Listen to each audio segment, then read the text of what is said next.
어리석게 보여야 오래 간다. 안녕하세요. 오늘은 우리가 일상에서 자주 마주하게 되는 고민들에 대해 이야기해 보려고 합니다.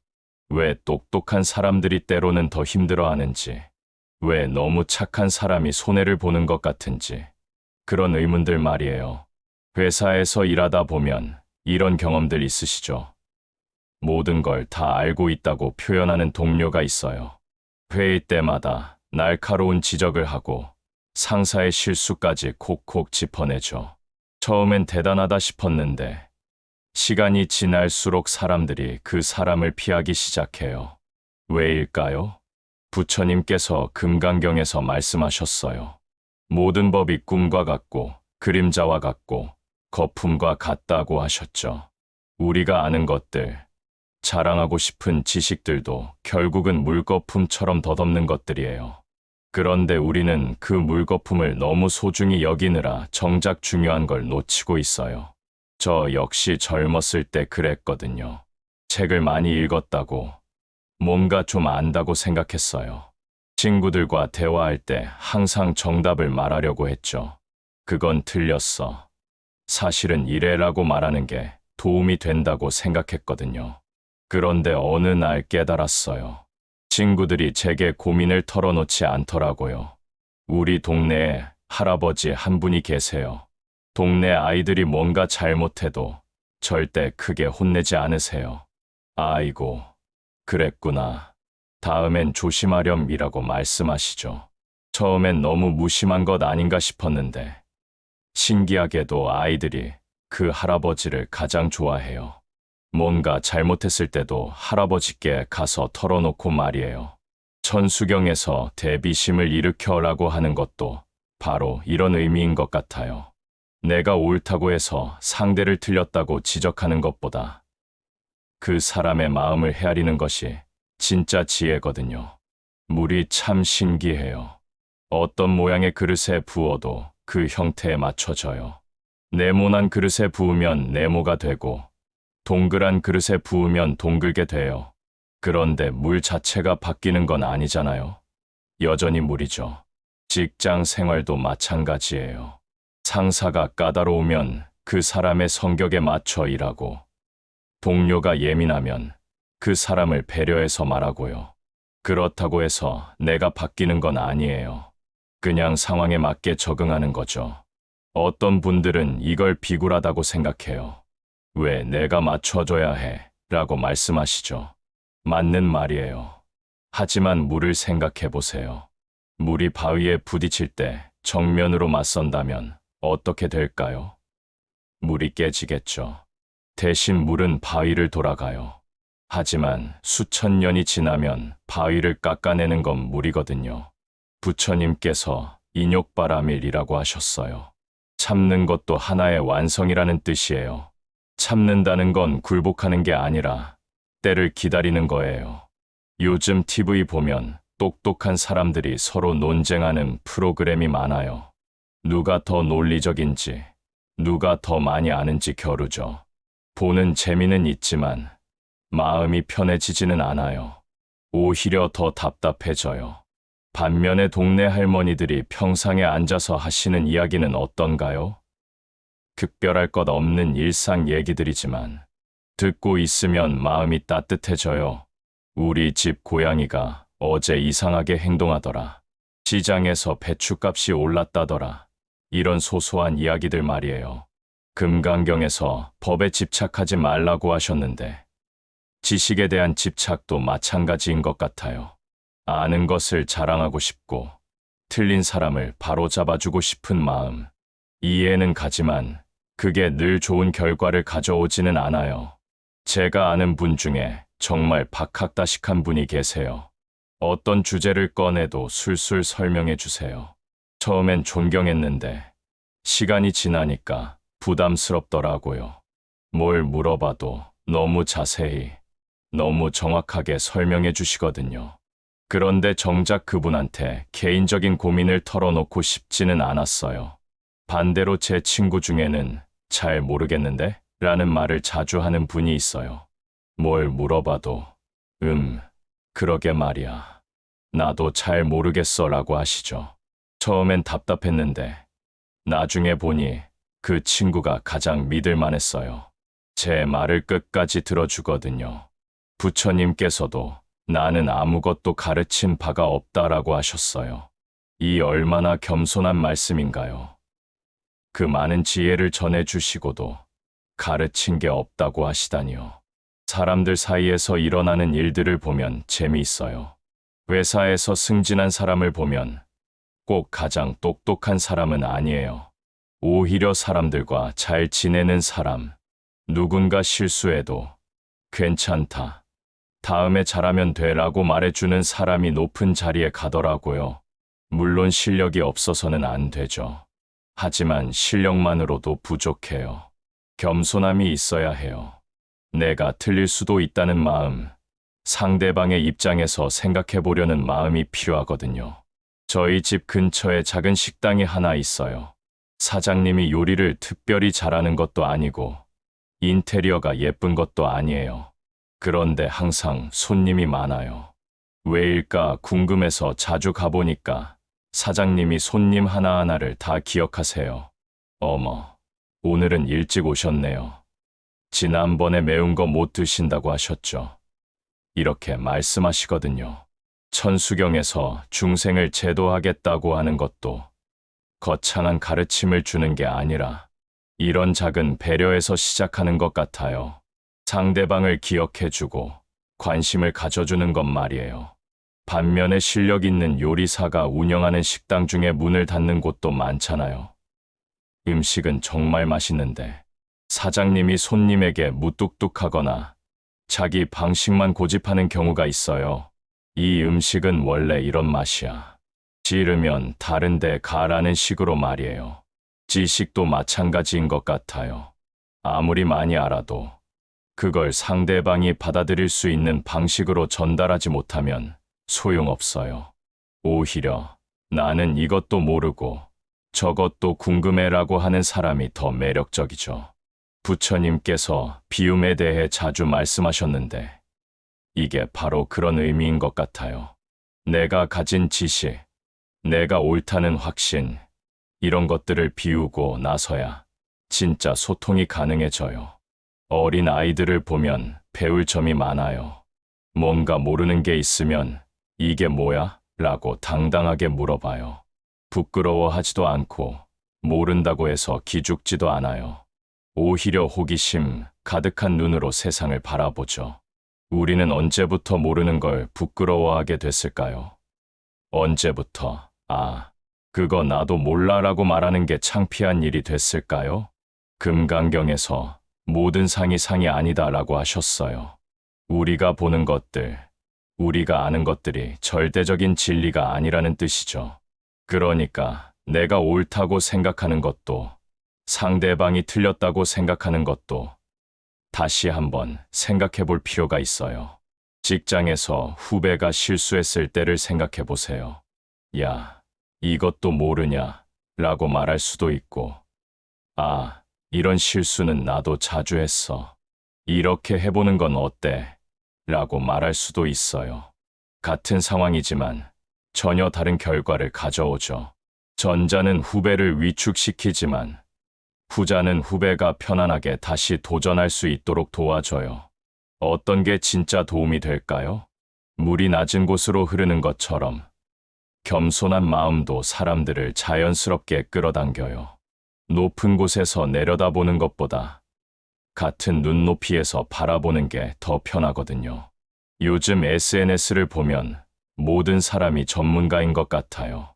정치, 경제, 사회, 문화, 어떤 주제든 확신에 찬 의견들이 넘쳐나죠. 물론 자유로운 의견 표현은 좋은 일이에요. 하지만 때로는 잘 모르겠다라고 말하는 용기도 필요해요. 부처님께서 이심이 깨달음의 시작이라고 하셨어요. 확신보다는 의문이, 아는 것보다는 모르는 것이 때로는 더 큰 가치를 가져요. 제가 아는 할아버지 한 분이 늘 하시는 말씀이 있어요. 나이 들수록 모르는 게 많아진다는 거예요. 처음엔 겸손의 표현인 줄 알았는데 나이가 들어보니 진짜 그런 것 같아요. 젊을 때는 세상이 단순해 보였는데 경험이 쌓일수록 복잡하고 미묘한 것들이 보이거든요. 사람의 마음도 그래요.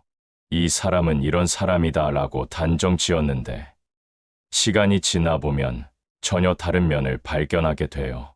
화를 잘 내는 줄 알았던 사람이 사실은 상처받기 쉬운 성격이었다거나 무뚝뚝해 보이던 사람이 속으로는 남을 많이 배려하고 있었다거나요. 천수경의 관음보살이라는 이름 자체가 소리를 듣는다는 뜻이에요. 겉으로 드러나는 말보다 그 속에 담긴 진짜 마음의 소리를 듣는다는 거죠. 직장에서 상사가 화를 낼 때도 그래요. 왜 이것도 못해? 라고 말하지만 속마음은 이 프로젝트가 실패하면 어떡하지 하는 걱정일 수 있어요. 겉으로는 비난처럼 들리지만 실제로는 불안감의 표현일 수도 있거든요. 그런 걸 알면 대응하는 방식도 달라져요. 죄송합니다라고만 하는 것보다 걱정을 끼쳐드려서 죄송해요. 이렇게 해보겠습니다라고 말하면 상사도 마음이 놓이죠. 사람들이 가장 힘들어하는 게 뭔지 아세요? 이해받지 못한다는 느낌이에요. 내 말을 끝까지 들어주지 않는 것, 내 입장을 헤아려주지 않는 것이 가장 서운하거든요. 그래서 아는 척보다는 들어주는 것이 더 큰 힘을 가져요. 상대방의 말에 그런 일이 있었구나, 힘들었겠다라고 공감해주는 것만으로도 그 사람은 위로를 받아요. 부처님께서 모든 중생이 이미 부처다라고 하셨는데 이게 바로 그런 의미 아닐까요? 누구든 존중받을 만한 가치가 있다는 거죠. 내가 가르쳐줄 대상이 아니라 배울 점이 있는 존재라는 인식 말이에요. 동네 할머니가 들려주는 옛날 이야기에도 지혜가 담겨 있고 아이가 하는 순수한 질문에도 깊은 통찰이 있어요. 학교 청소부 아저씨가 건네는 따뜻한 미소에도 큰 가르침이 있고요.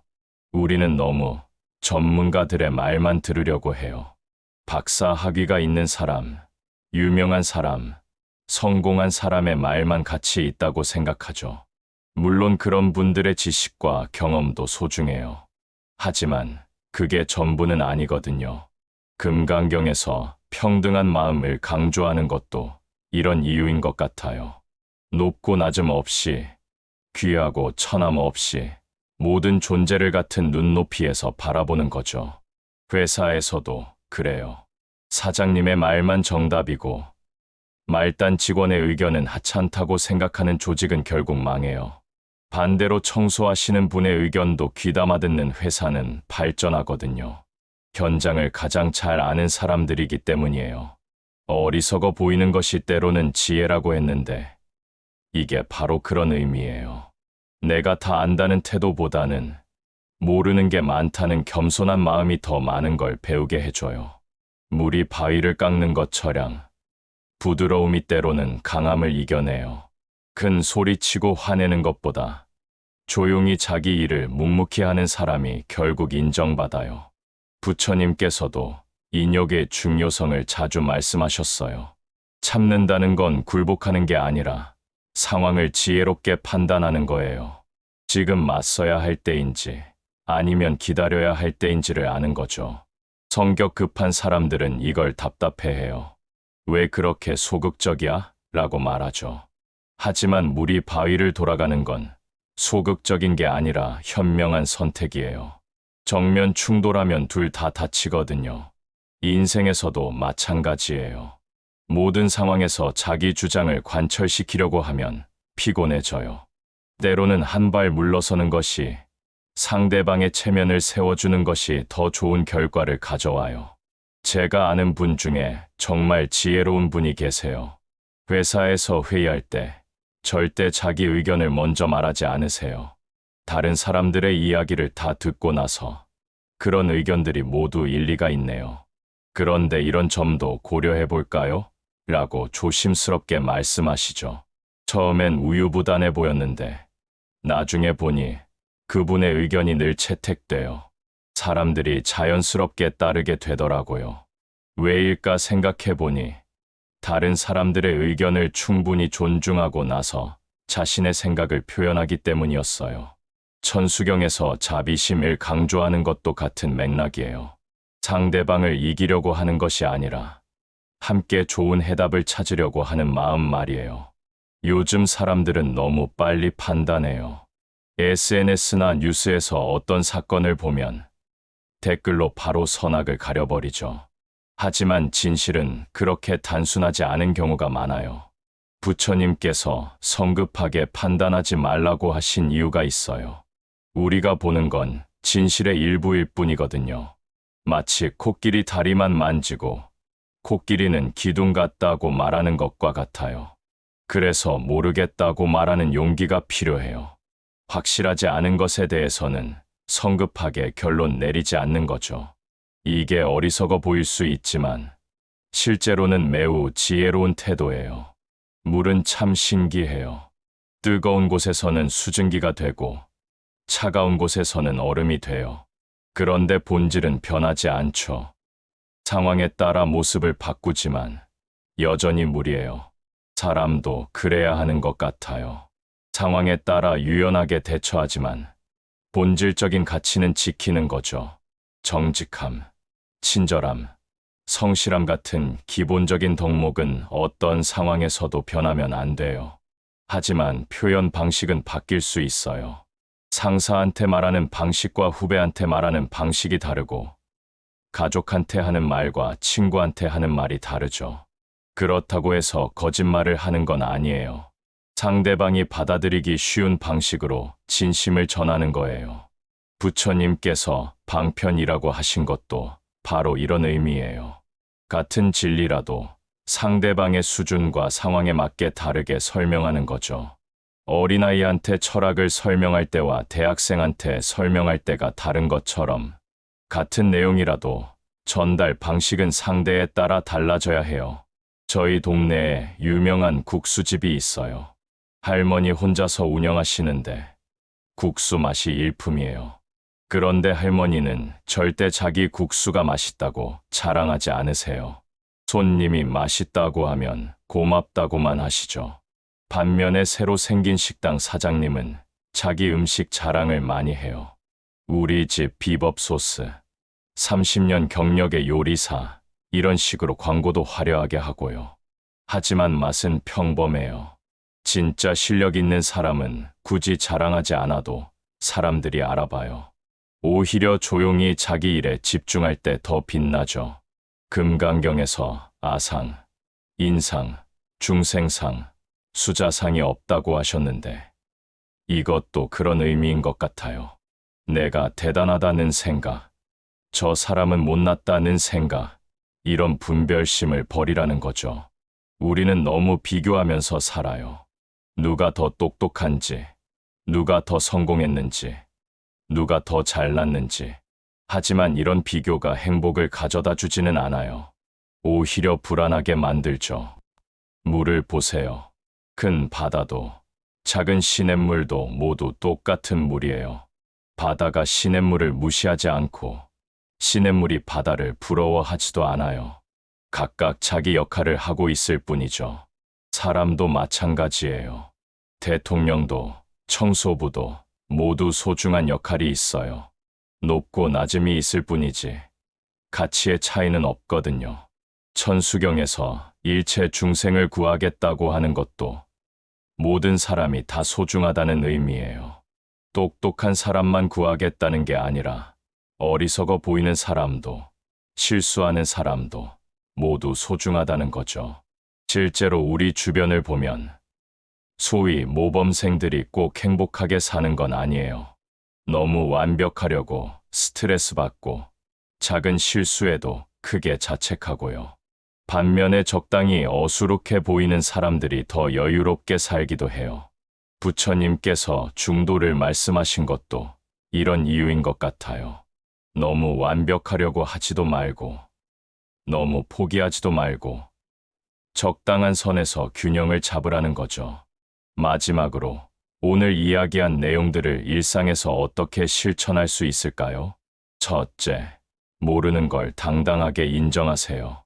잘 모르겠는데요 라고 말하는 것이 창피한 일이 아니라 정직한 일이에요. 둘째, 다른 사람의 말을 끝까지 들어주세요. 중간에 끊고 정정하려 하지 말고 우선 상대방의 이야기를 충분히 들어보세요.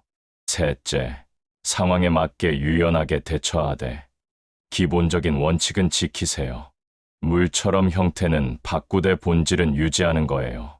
넷째, 성급한 판단을 피하세요. 어떤 상황이나 사람을 보더라도 이건 이런 거야 라고 단정 짓지 말고 좀 더 두고 보세요. 다섯째, 작은 실수나 부족함을 너그럽게 받아주세요.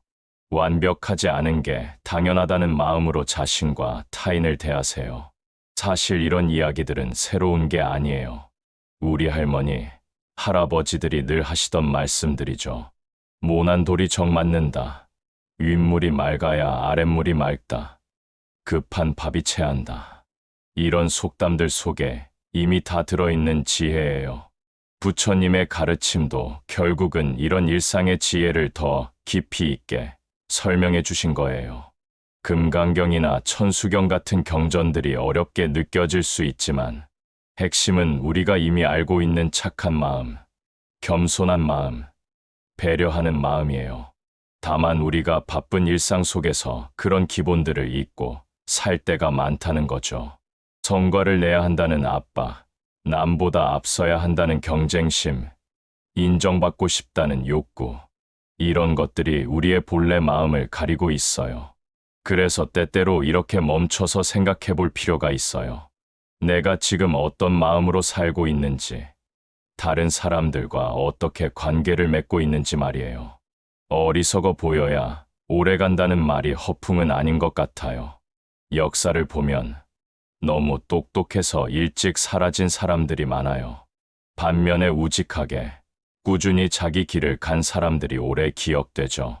부처님께서도 화려한 기적을 보여주시기보다는 평범한 일상 속에서 깨달음을 얻으라고 하셨어요. 특별한 곳에서 특별한 방법으로 수행하는 것보다 지금 이 자리에서 지금 이 마음으로 살아가는 것이 더 중요하다고 하셨거든요.